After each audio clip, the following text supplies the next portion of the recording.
Tuhan, selamat pagi, salam sejahtera di dalam kasih Tuhan kita Yesus Kristus. Bertemu kembali di akhir pekan ini, hari Sabtu tanggal 19 September ya, 2020. Pagi ini saya akan merenungkan dari Roma pasal 8 ayat yang ke-31 sampai ayat 39. Roma 8 ayat 31 sampai ayat 39 ya. Judul berikutnya adalah keyakinan iman. Sebab itu apakah yang akan kita katakan tentang semuanya itu? Jika Allah di pihak kita, siapakah yang akan melawan kita? Yang tidak menyayangkan anaknya sendiri, tetapi yang menyerahkannya bagi kita semua. Bagaimana mungkin Dia tidak mengaruniakan segala sesuatu kepada kita bersama-sama dengan Dia? Siapakah yang akan menggugat orang-orang pilihan Allah? Allah yang membenarkan mereka. Siapakah yang akan menghukum mereka? Kristus Yesus yang telah mati, bahkan lebih lagi yang telah bangkit, yang juga duduk di sebelah kanan Allah, yang malah menjadi pembela bagi kita. Siapakah yang akan memisahkan kita dari kasih Kristus? Penindasan atau kesesakan atau penganiayaan atau kelaparan atau ketelanjangan atau bahaya atau pedang, seperti ada tertulis, oleh karena Engkau kami ada dalam bahaya maut sepanjang hari, kami telah dianggap sebagai domba-domba sembelihan. Tetapi dalam semuanya itu kita lebih daripada orang-orang yang menang oleh Dia yang telah mengasihi kita. Sebab aku yakin bahwa baik maut maupun hidup, baik malaikat-malaikat maupun pemerintah-pemerintah, baik yang ada sekarang maupun yang akan datang, atau kuasa-kuasa, baik yang di atas maupun yang di bawah, ataupun sesuatu makhluk lain, tidak akan dapat memisahkan kita dari kasih Allah yang ada dalam Kristus Yesus Tuhan kita. Puji Tuhan. Bapak Ibu Saudara, saya merenungkan ini ya, karena juga ya seperti saya katakan lalu bahwa berapa minggu ini sejak corona ini saya lihat di Facebook itu pertentangan hamba-hamba Tuhan semakin tajam ya.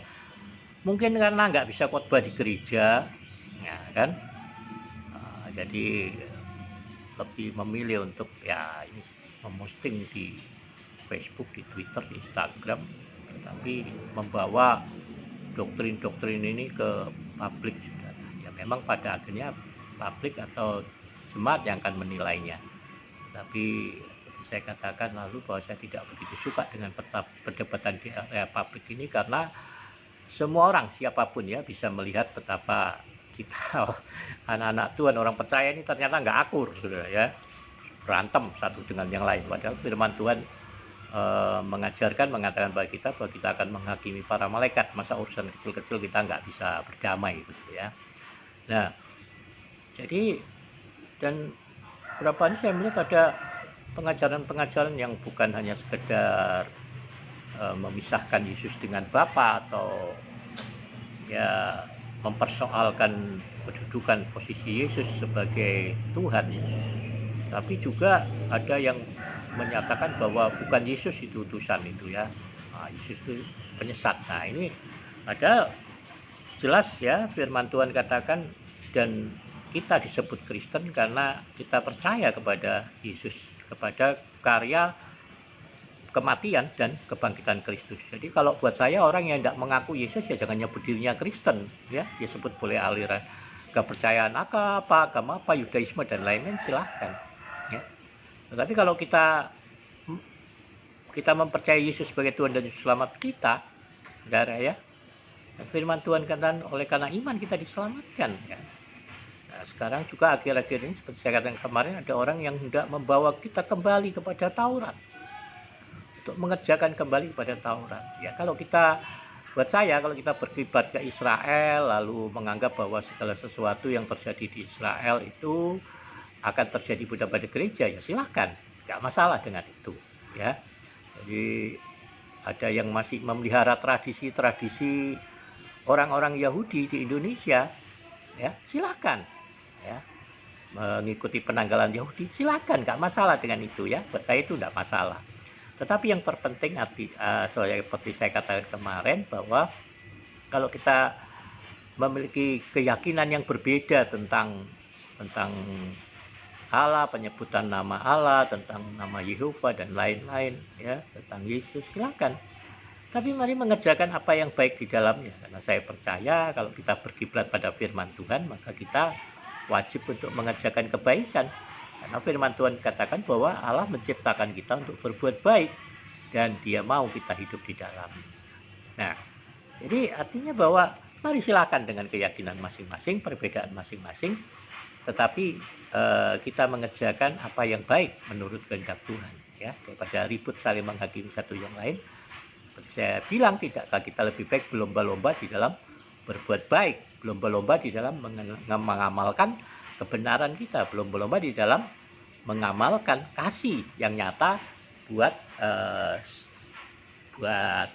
sesama, buat masyarakat, buat gereja Tuhan, ya kan? Itu kan hal yang lebih baik, ya. Tapi mari sebagai jemaat Tuhan jangan kita ikut diombang-ambingkan oleh rupa-rupa angin pengajaran, ya. Menjelang zaman akhir itu firman Tuhan sudah peringatkan kepada kita akan banyak angin-angin pengajaran, ya. Nah, mari kita mengingat bahwa juga Alkitab sudah memperingatkan kita tentang nabi-nabi palsu, pengajar-pengajar palsu, ya. Dirinya apa? Mereka mengejar pemuasan daging, mengejar pemuasan hawa nafsu dosa, ya. Nah, jadi saya nggak mengajak saudara untuk meneliti melihat siapa orang-orang itu, nggak usah. Kalau saudara tahu secara pribadi, mari didoakan saja, ya. Kalau saudara, saya katakan, kita menyerahkan diri kita kepada kepemimpinan seseorang, kita secara sukarela menempatkan diri kita di situ, maka kita harus menjaga pemimpin kita, menjaga saudara, menjaga gembala saudara, menjaga penatua saudara. Saudara yang harus menjaganya, artinya mengingatkannya ketika mungkin dia berbuat salah, ketika dia memberikan pengajaran yang salah. Jangan terus membebek saudara, ya, bernubuat yang salah, nubuatannya nggak pernah terjadi, tapi kita membenarkan terus dan mencari pembenaran untuk nubuat-nubuat yang salah. Nggak perlu, saya rasa nggak perlu saudara lakukan hal itu. Kita perlu mengingatkan apa, ya, mungkin bukan kesalahannya, ya, karena terlalu firman Tuhan kadang terlalu berkanjang pada penglihatan-penglihatan. Nah, ini kadang ada orang yang berkanjang pada penglihatan-penglihatan, ya. Silakan, ada berapa nubuat dari hamba-hamba Tuhan besar Indonesia yang nggak terjadi hari-hari ini, ya. Saya tidak menyalahkan mereka, tapi mari kita jangan terlalu membebek dan jangan terlalu membiu, saudara-saudara. Saya terbuka untuk setiap kritikan, saya terbuka untuk setiap koreksi, dan saya bersyukur untuk dukungan dan bantuan saudara semuanya bagi saya, sehingga saya tetap boleh kuat di dalam Tuhan, boleh tetap melayani sampai hari ini.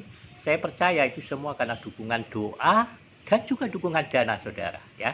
Meskipun nggak semua yang mendengarkan ini toh berdoa atau memberikan dukungan dana pada saya, tapi saya percaya saya ada sampai hari ini itu karena dukungan saudara-saudara seiman, ya.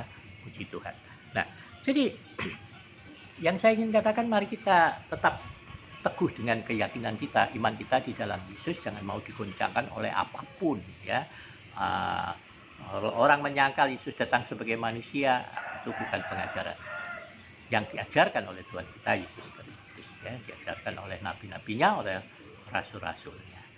Mari kita berpegang teguh pada keyakinan kita, juga dalam menghadapi masa-masa pandemi corona ini. Kita terus berdoa agar vaksin ini boleh segera diketemukan dan diedarkan, ya. Terus kita berjaga-jaga dengan hidup kita, jangan sombong, jangan angkuh, jangan merasa bahwa corona itu nggak ada apa-apanya, ya. Tapi juga selain jangan meremehkan, juga jangan menghina atau membuli hamba-hamba Tuhan lain. Mungkin ada beberapa hamba Tuhan yang kena corona, ya. Jangan, saudara, ya. Nah, masing-masing kita bertanggung jawab secara pribadi kepada Tuhan. Tapi kita perlu menjaga sesama kita, menaruh kepedulian kepada orang lain. Jadi kalau saudara, kalau kita merasa bahwa kita kuat menghadapi corona, lalu kita pikir, nggak perlu masker itu.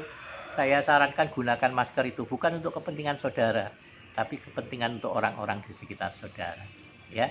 Jadi firman Tuhan mengajarkan kepada kita untuk mendahulukan kepentingan orang banyak, mendahulukan kepentingan orang lain. Jadi kalau kita menjaga protokol kesehatan, bukan itu tanda kita tidak beriman, saudara, bukan, ya. Tetapi kita menolong orang lain untuk bisa mengikuti teladan kita di dalam berbuat kebaikan. Jadi ketika sudah menggunakan masker, meskipun sudah nggak suka, sudah sedang berbuat kebaikan pada orang lain, ya kan? Nah, jadi kita menunjukkan kepedulian kita kepada orang lain.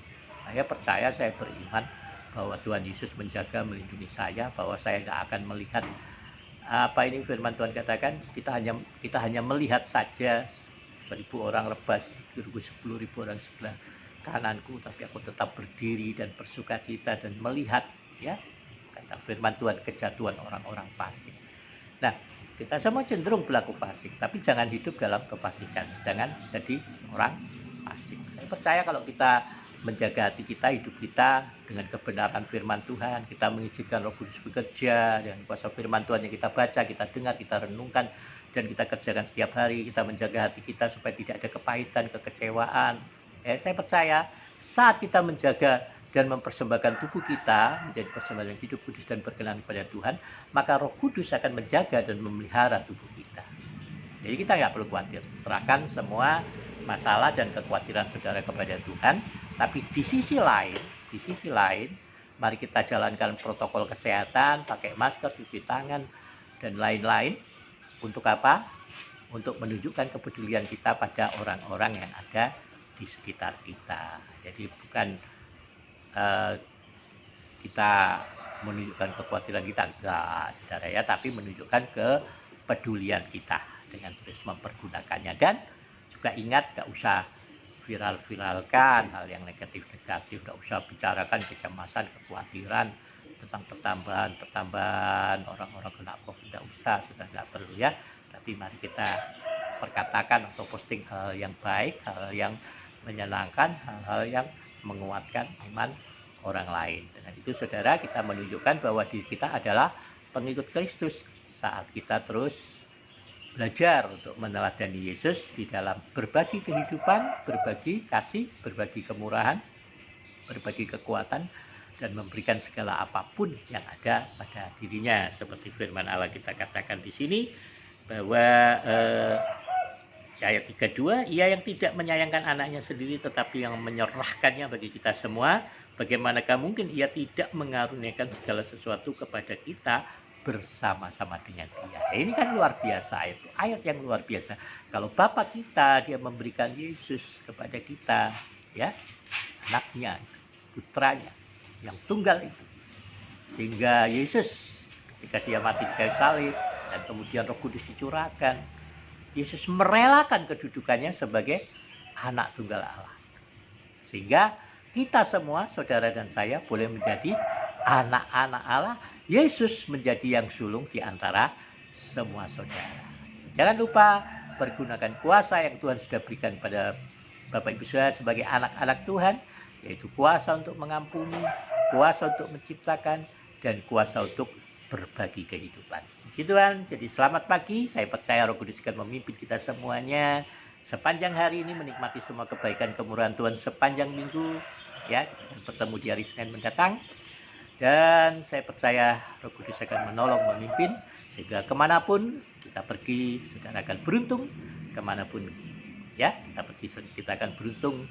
Dan semua apa yang sudah kerjakan, semua apa yang kita kerjakan akan menjadi berkat. Dan semua yang semua yang kita kerjakan akan berhasil. Dan semua apa yang kita jamah akan menjadi berkat. Puji Tuhan, Tuhan Yesus memberkati. Salam sehat buat kita semuanya.